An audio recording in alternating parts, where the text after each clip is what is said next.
So you guys, not only did Kelly Khumalo come for gospel artist Ntokozo Mbambo, saying that she's not better than her after she won multiple summer awards last night, she also came for the LGBTQI community, as someone on Twitter told Kelly Khumalo that she was the wrong one in this situation, you guys. So Kelly Khumalo decided to rather be homophobic and drag the tweep and the rest of the LGBTQI community to filth through this a series of tweets which reads as follows. Now you guys, the tweet wrote Oksalayo wrong wena kule acrimony, and then Kelly Khumalo said hlale phansi wena auntie, the day you decide ukuthi uyindoda noma ungumfazi, then we can talk.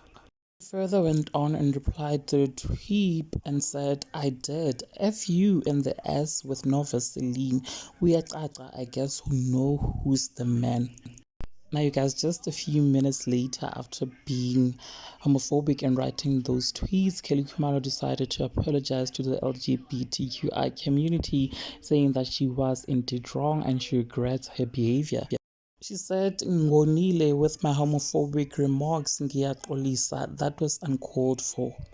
Now, you guys, people on Twitter were questioning the reasons as to why Kelly Khumalo decided to apologize so quickly, and they were saying that she was probably forced to apologize by her team after she got maybe calls from brands that she works with because they might drop her, you guys.